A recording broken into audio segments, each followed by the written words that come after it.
지난주에 그 수양간 답사를 갔다 왔어요. 강화도로 갔다 왔습니다. 장소가 괜찮아요. 괜찮고 바베큐 시설도 잘 돼 있고 숙소도 괜찮습니다. 기대 많이 해주시고 우리가 금, 토, 주일 이렇게 3일을 하는데 1박을 합니다. 1박을 하니까 큰 부담 없이 금요일날 가급적이면은 시간에 맞춰 와주시면 제일 좋겠고 그렇게 즐거운 수련회 우리가 준비하며 나갔으면 좋겠습니다. 강화도 오랜만에 가니까 좋더라고요. 강화도 가서 맛있는 것도 먹고 좋은 차도 마시고 그러고 왔습니다. 여러분도 어딘가로 막 떠나고 싶지 않으신가요? 상상할 기회를 드릴게요. 나는 어디로 가고 싶은가? 바로 떠오르십니까? 바로 떠오르는 데가 있다면 진짜 가고 싶은 데 되고.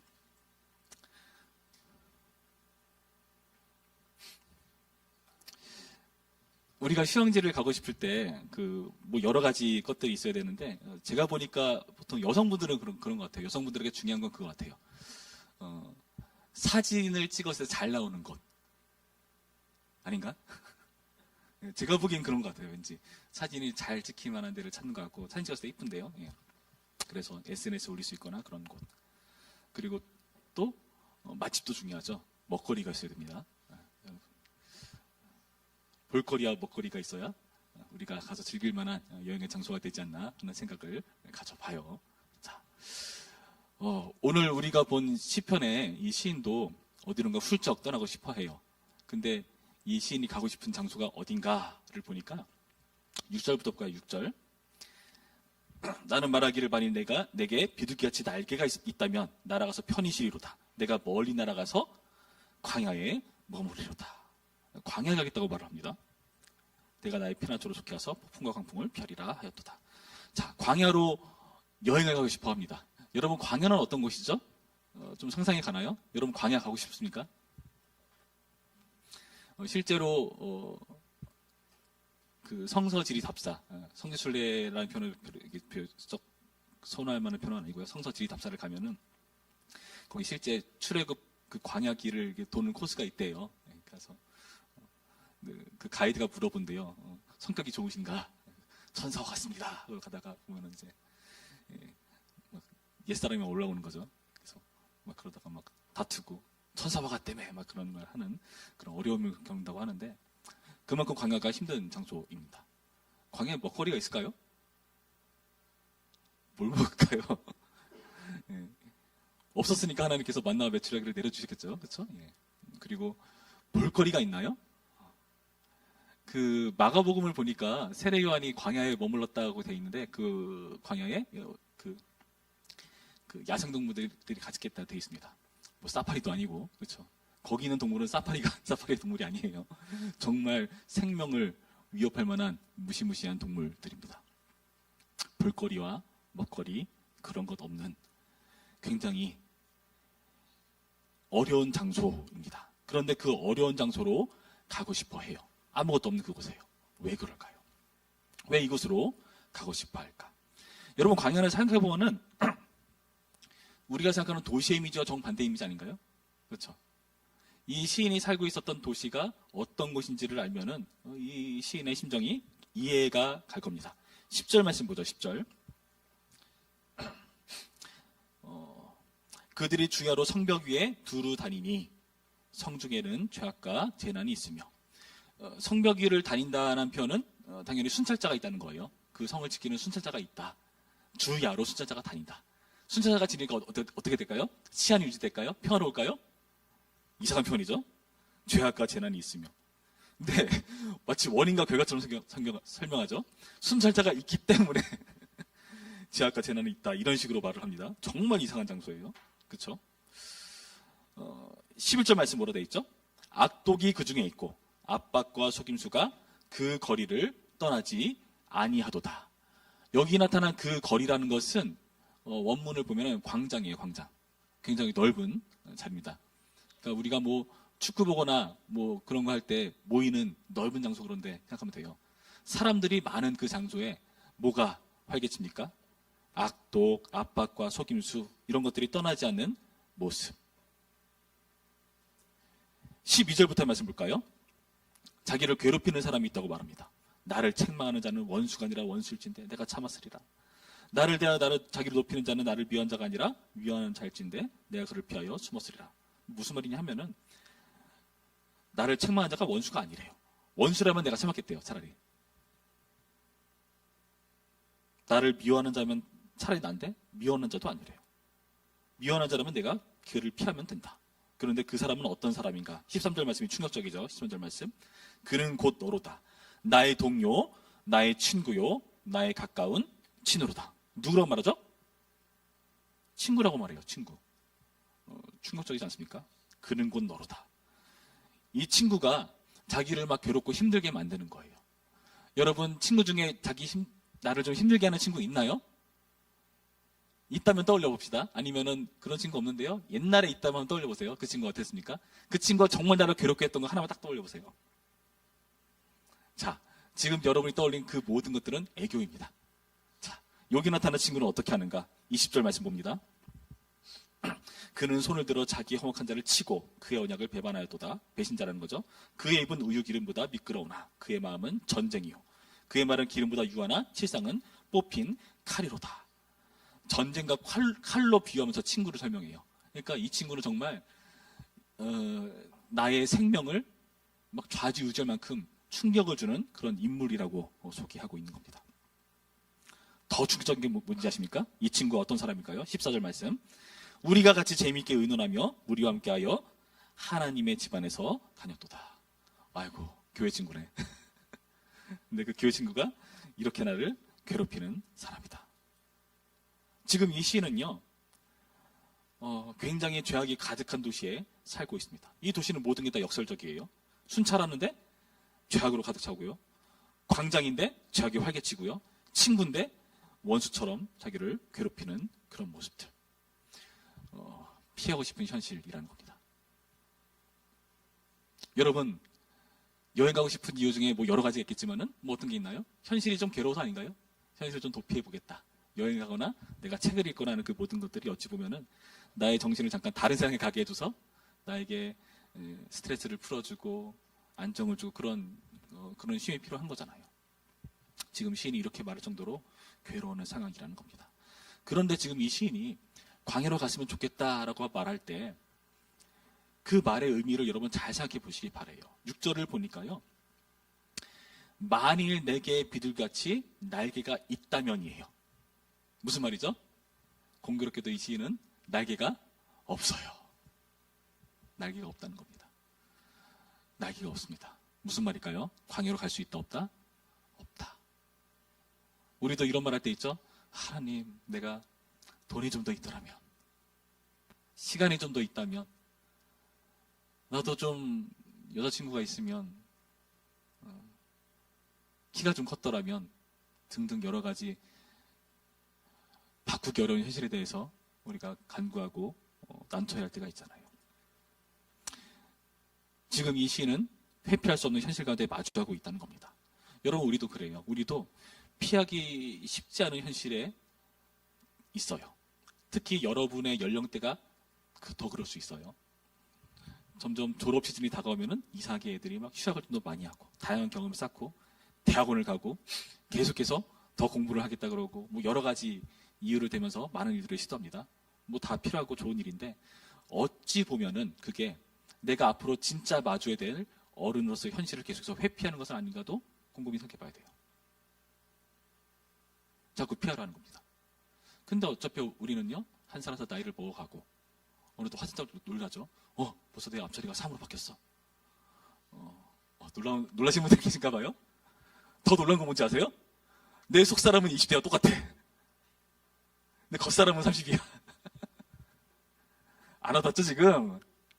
가봐야 돼. 자, 김광석의 서른즈음이란 그 가사가 공감이 되시나요? 난 30 됐을 때 공감 안 되더라고요. 무슨 60대 아저씨가 부르는 가사 같아.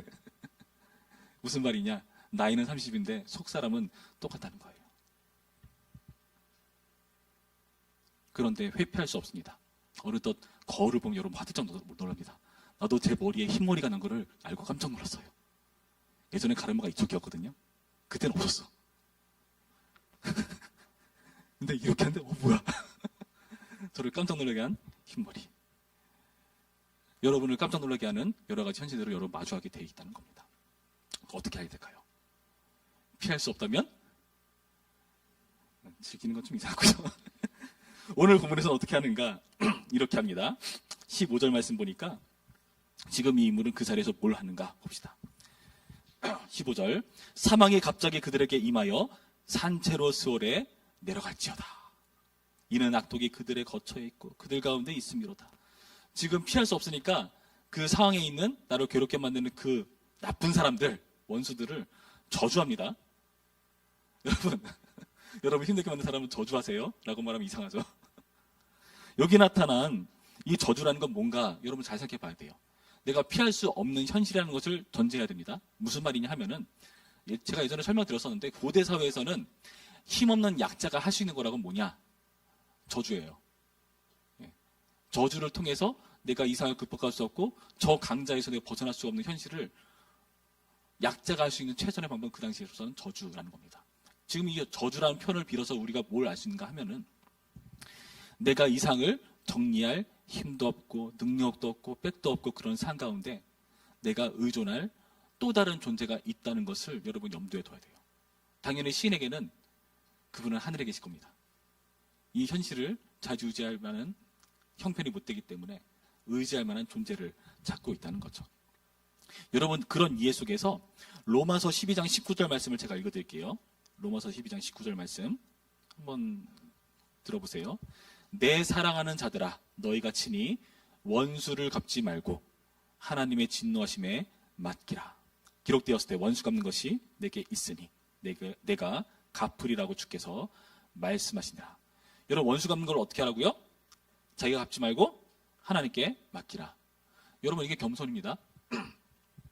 많은 사람들이 자기가 원수를 갚으려고 해요. 그러다가 어떻게 됩니까? 자신 또한 악한 자가 돼버립니다. 그렇게 하지 마세요. 여러분 하나님께서 어떤 일을 하실 때 하나님이 의로우신 분이라면은 당연히 나쁜 사람들을 혼내주셔야 되죠. 그렇죠? 그러셔야 됩니다. 그래야 하나님이 공의로우시니까요. 그래야 이 세상에 질서가 유지되니까요. 그런데 그럴 때 하나님께서 어떤 방법을 사용하시는가 하면은 하나님께서 참 놀랍게도요. 사람을 사용할 때가 있어요. 악한 도구로 사용되는 사람들이 있습니다. 출애굽기를 보면은 바로가 그런 경우죠. 마음이 강팍했다. 그의 고집을 꺾지 않고 버티는 그런 모습들, 그런 역할로 쓰임받는 사람들이 있다고 하는 거죠. 신기하죠? 이스라엘에겐 바벨론이 그랬습니다. 바벨론 그 악한 사람들을 통해서 이스라엘을 치는 거죠. 하박국에 그게 이해가 안 된 거죠. 하나님 뭡니까? 이 땅 가운데 공의가 실현돼야 되는데 하나님께 우리보다 더 나쁜 사람을 통해서 우리를 치는 건 좀 아니잖아요. 그 탄원을 하는 게 하박국이거든요. 여러분 그 의미를 어떻게 이해하셔야 되면은 하나님께서 심판하실 때 악한 도구로 사람을 사용하신다는 거예요. 그럼 악한 도구니까 하나님께 사용받은 아주 소중한 사람이니까 그 사람 잘했다가 아니라 여러분은 그렇게 사용되지 말라는 겁니다. 아시겠어요? 나중에 보면은 그 사람들도 하나님의 심판을 받아요. 그게 도대체 어떤 게 된 거야? 하나님께서 그들을 사용해서 나쁜 사람들을 치시는데 그 나쁜 사람들은 또 뭔가? 하나님께서 참 신기하게도 사람의 의지와 자유를 사용하시죠. 그렇죠? 그들은요, 그들의 죄악을 선택해서 그 격을 버린 거예요. 지금 여기 나타난 원수 갚는 것을 하나님께 맡기는 것은요, 겸손입니다. 여러분 직장에서, 학교에서, 가정에서, 혹은 관계 속에서 이거 아무리 봐도 아닌 것 같은데 내가 잘못한 게 아니라 그 사람이 잘못한 것 같은데 싶을 순간도 있을 거예요. 그럴 때마다 여러분 하나님께 맡기셔야 됩니다. 여러분이 나쁜 사람 되지 마세요. 정말 부탁드립니다. 하나님께서 원수를 갚으셔야 되는데 우리가 갚겠다 하는 것은요 어떤 것과 똑같냐면은 내가 하나님이 되겠다는 거예요. 여러분 세상에는요 공권력이라는 게 주어지는 사람들이 있습니다. 그렇죠? 권력인데 앞에 공자가 붙어요. 공적인 권력이라는 거죠. 만약에 우리 청년부 안에서 오늘 여기서 하룻밤 묵어야 돼. 밤에 뭔가 불안해. 요 안에 나쁜 사람이 있을지 몰라. 어떡하죠? 이 중에서 제일 힘써 보이는 사람. 누가 제일 힘세 보이나요? 그 사람을 보안관으로 세우는 거예요. 청년부 방위대 뭐 이렇게 세우는 거예요. 그 사람에게 그 권력을 쓸 수 있는 그 권한을 공적으로 부여하는 겁니다. 그 힘이 있어야 치안을 유지할 수 있으니까. 그런 거예요. 그런데 그 공적인 권력을 우리가 함부로 사용하겠다는 것. 공적인 권력이 아닌 나의 권력으로 이용하겠다는 것은 무슨 말인가 똑같냐면은 내가 하나님 되겠다는 거예요. 그리고 우리는 언제든지 실수하죠. 실수하다는 게 뭡니까? 우리는 하나님이 아니기 때문에 내가 봤을 때 저건 나쁜 짓이야, 저건 괜찮은 짓이야 하는 것들이 우리 기준으로 판단한다는 거죠. 그러니까 하나님 봤을 때 우리가 들을 수도 있죠. 그러니까 우리 같은 사람에게 공적인 권력이 주어지면 굉장히 위험합니다. 그렇죠? 그래서 하나님께 맡겨드리는 겁니다. 이스라엘의 왕 또한 하나님께서 권력을 공적으로 그에게 부여하신 거고, 이 세상의 모든 정치라던가 경제라던가 그 밖에 많은 이 세상의 위정자들 하나님께서 공적인 권력을 부여하신 겁니다. 이해할 수 없지만 하나님께서 그렇게 세상을 운영하세요. 이렇게 심판을 기원하는 태도가 있습니다. 또 어떻게 하는가? 16절부터의 말씀 봅니다. 16절부터 19절까지 말씀 교독해 볼게요. 제가 16절 말씀 먼저 읽을게요. 나는 하나님께 부르짖으리니 여호와께서 나를 구원하시리로다. 저녁과 아침과 정오에 내가 근심하여 탄식하리니 여호와께서 내 소리를 들으시리로다. 나를 대적하는 자 많더니 나를 치는 전쟁에서 그가 내 생명을 구원하사 평안하게 하셨도다. 옛부터 계시는 하나님이 들으시고 그들을 낮추시리이다. 그들은 변하지 아니하며 하나님을 경외하지 아니함이니이다. 여러분 무슨 말이냐 하면은 여기 나타난 것이 뭐냐면 내가 기도한 그것이 응답되기를 기대하고 있다는 거예요. 보면은 17절 말씀에 뭐라 되어 있죠? 저녁과 아침과 정오에 내가 근심하여 탄식하리니 여호와께서 내 소리를 들으시리로다. 뭡니까? 기도한다는 거예요. 기도. 저녁과 아침과 정오가 뭐냐면은 그 당시 이스라엘 백성들이 기도하는 시간입니다. 그 시간 딱 되면 기도했어요. 이 사람들은 온종일 기도한다는 것을 이렇게 표현하는 거죠. 대조적입니다. 세상은 어떻습니까? 도시는 어땠죠? 주야로 성벽위로 다니는 순찰자들이 있었어요. 그랬더니 죄악이 아주 난리가 났었죠. 그런데 이 시인은요, 저녁과 아침과 정오에 하루 종일 기도합니다. 기도하면서 그 기도의 응답을 구하고 있는 겁니다. 그리고 또 어떻게 됩니까? 22절부터의 말씀 보면 뭐라 되어 있죠? 내 짐을 여호와께 맡기라. 그가 너를 붙드시고 의인의 요동함을 영원히 허락하지 아니하시리로다. 하나님이여 주께서 그들로 파멸의 웅덩이에 빠지게 하시리이다. 피를 흘리게 하며 속이는 자들은 그들의 날에 반도 살지 못할 것이나 나는 주를 의지하리이다. 의인은 구원받고 악인은 파멸될 것이다 하는 신앙을 가지고 있다는 거예요. 하나님이 의로움이라는 신앙을 가지고 있는 겁니다. 이 신앙 때문에 하나님 앞에 원수감을 맡기고 그 도시의 의를 위해서 기도할 수가 있는 거예요. 여러분 무슨 말이냐 하면은 지금 이 인물은요 도망칠 수 없기 때문에 그 자리에서 뭘 하는 거죠? 그 자리에서 사명을 감당하는 겁니다. 사명을. 하나님께서요 우리를 어느 자리에 두실 때 평안하고 좋은 그런 자리에 두지 않을 때가 많은 것 같아요. 우리를 힘들고 어려운 자리에 두십니다. 여러분 어디 가나 다 아시겠지만은 어딜 가나 부딪히는 일이 있고 힘든 일이 있고 괴로운 일이 있어요. 더 나은 곳을 찾아보겠다? 있을 수야 있겠죠. 그러나 좀 지나가 보면은 그 나름대로의 불편함도 여러분 또 발견하게 됩니다. 무슨 말입니까?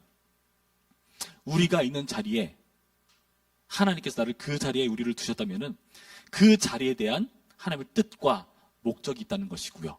그 역할을 위해서 우리가 그 자리에 있다는 거예요. 이 시인은 광야로 도망치는 것이 하나님의 뜻이 아닐 겁니다. 하나님의 뜻은 뭐죠? 이 시인을 통해서 그 자리를 위해서, 그 자리의 공의를 위해서 기도하는 한 사람이 필요했던 것이고 그 기도를 통해서 그 땅에 하나님의 의가 펼쳐지기를 이 사람을 통해서 일하시는 거죠. 하나님은 기도를 들으시고 응답하시니까요. 여러분 근데 우리 청년쯤 되면은 생각을 잘해야 돼요. 우리 청년쯤 되면은 여러분 나름대로 미래를 설계하고 앞으로 한 걸음 한 걸음 전진을 할 텐데 그때마다 여러분이 있는 그 자리에서 잘 생각해 보세요. 하나님께서 나를 여기 두신 목적에 대한 생각을 우리가 잊어버릴 때가 많아요. 어디에 사로잡히냐 하면은 지금 내가 여기서 힘든가 안 힘든가? 아, 힘든데? 딴 데 가지 뭐 하는 나의 중심에서 내가 더 편안해지기 위해서 할 수 있는 조치에 대해서 여러분 고민한다는 겁니다. 그렇지 않던가요? 그러나 하나님께서 그렇게 안 하세요. 하나님께서 우리를 그 자리에 두시고 그 자리에서 우리를 강하게 훈련시킨다는 생각을 지울 수가 없어요. 결혼을 하면은 나와 전혀 다른 세상에서 살던 사람과 나의 세상이 만납니다. 그렇죠? 만나면 정말 또 다른 제3의 세계가 펼쳐지죠. 그 세계를 가꾸고 만들어 가야 되죠. 근데 조금 살아보고 아닌데 헤어지지 뭐 하고 쉽게 끊어져 버리죠. 요즘 뭐 TV 보니까 연예들 이혼 많이 하던데. 여러분 이게 뭡니까? 하나님께서요 그 어려움을 감수하고 우리가 맞닥뜨리게 하시면서 뭘 이뤄내신가를 여러분 생각해 보세요. 우리가 그 자리에서 강해져요. 그리고 우리가 그 자리에서 성장합니다. 그리고요 우리가 그 자리에서 하나님의 역할을 대신해요. 선교가 왜 힘들죠? 하나님 없는 그 자리에 우리가 가서 하나님의 일을 하니까 힘든 거죠. 그러니까 우리는요 다 우리가 있는 그 자리에서 선교사역을 감당하는 겁니다. 여러분 지금 연령대에서 그 목적을 잘 생각해 보세요. 하나님 나 잘되게 해주셔야죠. 하나님 나에 대한 하나님에 대한 생각은 무조건 평안이니까 무조건 나를 승승장구하게 해주셔야죠. 그러면 참 좋겠는데 하나님께서 우리에 대한 뜻이 여러분 각자 한 사람 다 다릅니다. 그리고 그 목적을 이루어가기 위해서 여러분을 하나님의 의도에 맞게 어느 자리에 두시고 어느 시점에는 어느 자리로 가게 하시고 어느 시점에 자연스럽게 헤어져서 또 다른 곳을 가게 하시고 하는 그런 여정을 여러분 겪게 되어 있습니다. 그럼 그때 여러분 이 말씀을 기억하세요. 아, 내가 지금 역설적인 배경에 살지만은 나는 이 자리에서 사명적인 인물로 이 자리를 지켜나가야 되는 거구나 하는 생각을 가져야 된다는 겁니다. 가장 큰 역설이 뭡니까? 하나님께서 이 땅 가운데 오셨다는 거죠. 죄악으로 가득한 이 땅 가운데요. 그렇죠? 왜 오셨습니까? 하늘에 있으면 편하잖아요. 하나님이신데. 인간의 영혼과 육체를 취하시고 이 땅 가운데 오셔가지고 왜 그 고생을 하셨습니까? 그게 하나님의 뜻에 맞기 때문에 그런 거죠. 이 자리가 아닌가 싶은 자리는 없습니다. 없습니다. 다만 때가 되면 하나님께서 다른 곳으로 가게 하실 거예요. 무슨 말이냐 하면은 여러분 그 자리를 의미 없게 보내지 마세요. 의미 없는 시간은 없습니다. 어떤 사람은 이렇게 말해요. 아, 군대에 있었던 그 시간 정말 버리는 시간이었다. 아니요. 배우는 게 있어요. 잘하는 게 있어요. 여러분이 있는 모든 경험들을 여러분에게 긍정적으로 해석하시고 활용하시기 바랍니다. 오늘의 말씀을 통해서 하나님께서 나를 왜 그 자리에 두셨는가? 하나님께서 나에게 왜 이 역할을 맡기셨는가?